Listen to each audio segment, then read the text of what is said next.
pedalaman biasanya dikonotasikan sebagai daerah yang terlambat berkembang.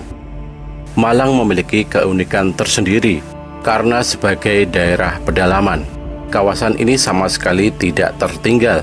Alih-alih Malang justru menjadi pangkal titik inovasi budaya, menjadi sentra peradaban yang berpengaruh terhadap daerah-daerah sekitarnya.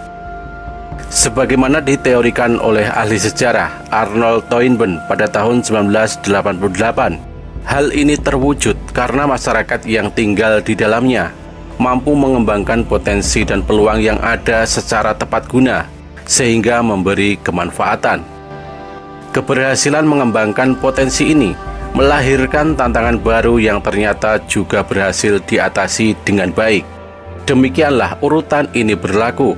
Keberhasilan demi keberhasilan akan melahirkan tantangan baru ke depannya untuk dijawab dan seterusnya. Selama Malang sanggup mengatasi challenge baru dengan respon yang baik, maka Malang akan terus berjaya. Awal ihwal wilayah Malang secara geografis dijelaskan oleh Endal Joni pada tahun 1902 sebagai berikut.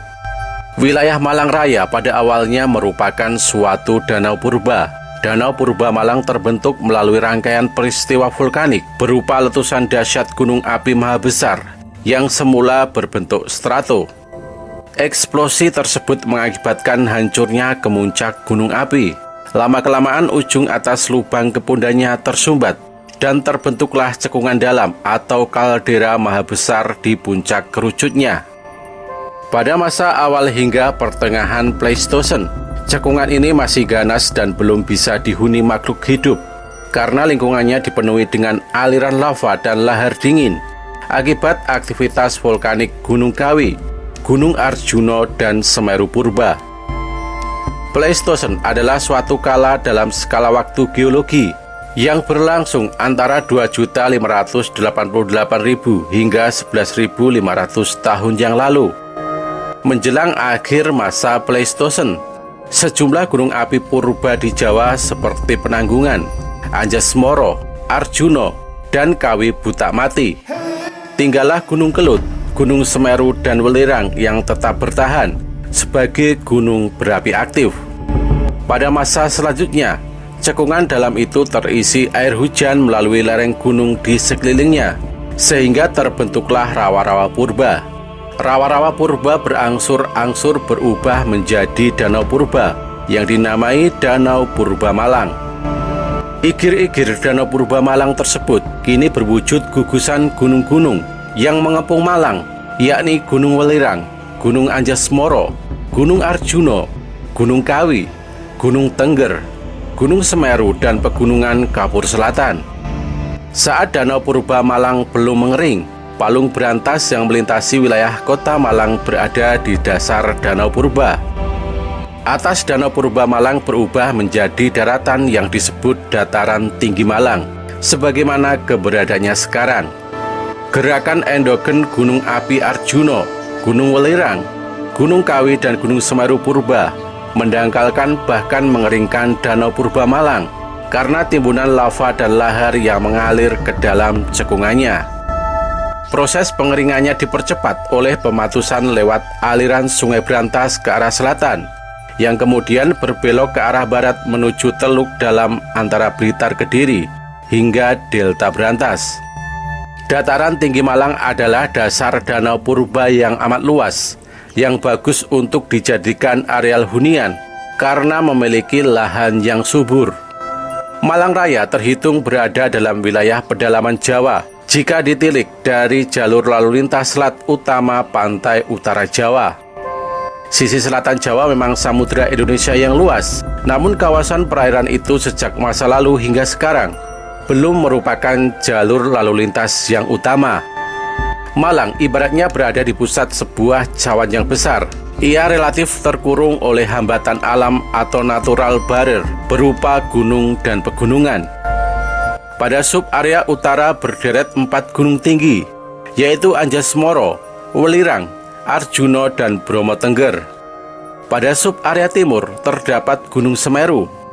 Pada sub-area tengah terbentang 2 gunung yang hampir sejajar dengan arah utara selatan, yakni Gunung Kawi dan Gunung Buring. Di sub-area selatan berderet pegunungan kapur kendeng. Pada sub-area barat tegak berdiri volcano aktif Kelut.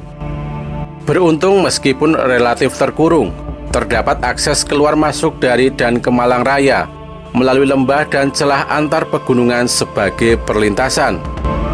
Perlintasan utara memanfaatkan celah antara Gunung Tengger di sisi timur dan Gunung Arjuna di sisi barat disebut perlintasan Lawang.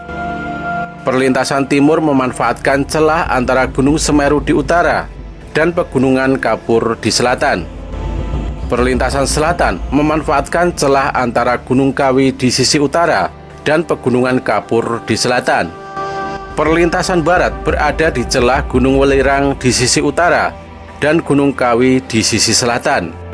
Masih ada satu lagi perlintasan Cangar Pacet antara Gunung Welirang di timur dan Anjasmara di barat, namun memiliki frekuensi lalu lintas yang jarang.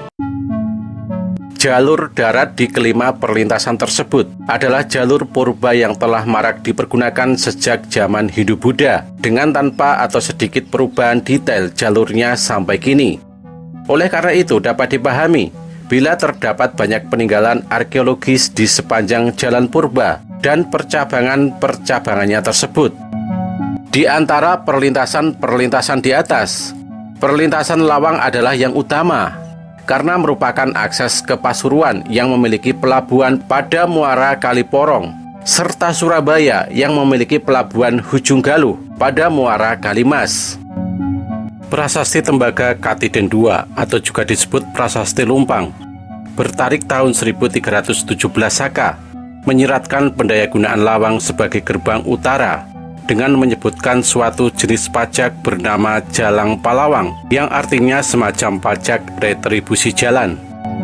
Geostrategis Lawang sebagai pintu masuk utama menjadi pertimbangan Wisnuwardana untuk merelokasi pusat pemerintahan kerajaan atau Kadatuan Tumapel dari Kutaraja ke arah utara, yaitu ke Singosari.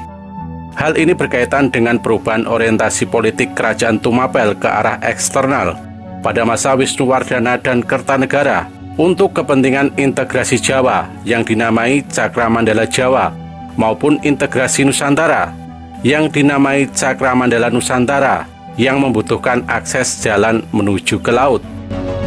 Dari sudut kemiliteran, Lawang sangat penting sehingga sebelum menyerang Kedatuan Singasari, terlebih dahulu bala tentara Jayakatwang mendudukinya dan membangun kubu di tempat ini, tepatnya di Mameling.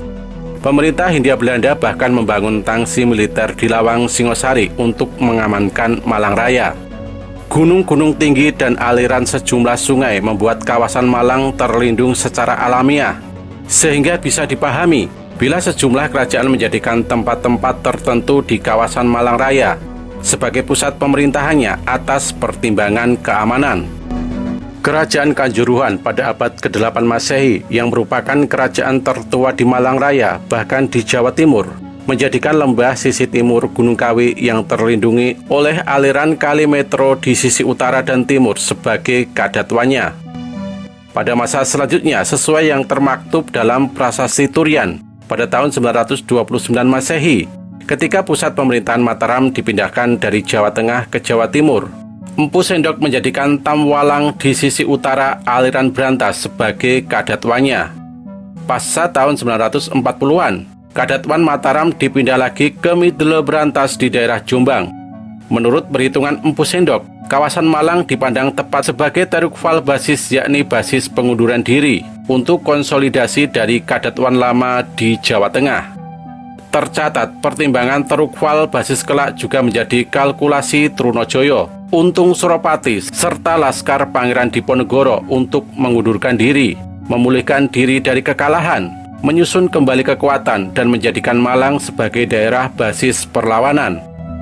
3 abad berselang, tepatnya pasca tahun 1222 Masehi, setelah Sri Ranggah Rajasa Sang Amurwabumi memperoleh kemenangan terakhir dari Kerajaan Kadiri dengan rajanya bernama Kertajaya dalam suatu pertempuran di Ganter, ia memilih Kutaraja yang tanahnya membukit dan terlindungi aliran 2 sungai, yaitu Brantas dan Bango pada sisi barat, serta Kali Amprong di sisi selatan, untuk dijadikan kadatuan perdana Kerajaan Tumapel. kemungkinan sejak abad ke-12 hingga abad ke-13 Masehi. Garis demarkasi dua kerajaan yang saling berseteru, yaitu Kadiri dan Jenggala, adalah Gunung Kawi.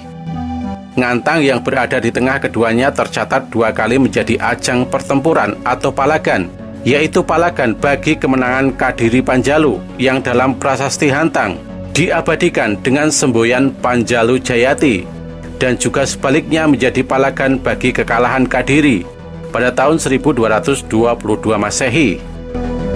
Pada masa keemasan Kerajaan Majapahit, terdapat kerajaan bawahan utama yakni Kabalan di lereng barat Bukit Buring dan sebelah timur aliran Kali Amprong. Raja Kadatuan Kabalan ini adalah putri mahkota bakal penerus Hayam Wuruk yang bernama Kusumawardhani atau juga disebut Bre Kabalan. Pada masa sebelumnya, yakni sejak abad 10 Masehi, daerah tersebut merupakan pusat dari watak Tugaran. Pada masa akhir Hindu-Buddha, di suatu tempat yang cukup terpencil pada pegunungan Kendeng Selatan, tepatnya di desa Jenggala yang terlindung oleh aliran Sungai Brantas di sisi selatan dan Kali Metro di sisi barat, hadir Kadatuan Hindu yang terakhir, yakni Sengguruh. Pilihan lokasi Kadatuan Sengguruh ini karena mempertimbangkan keamanan kerajaan guna mengantisipasi ekspansi kekuasaan Kesultanan Demak pada masa pemerintahan Sultan Trenggono. Pada masa itu kerajaan Hindu bertumbangan dan Islam mulai menancapkan pengaruhnya di Jawa. Akibat pertimbangan strategis tersebut, Sengguruh baru berhasil ditaklukkan Demak pada tahun 1545 Masehi, setelah penguasa-penguasa daerah di wilayah Jawa Timur lainnya telah lebih dulu berhasil ditaklukkan.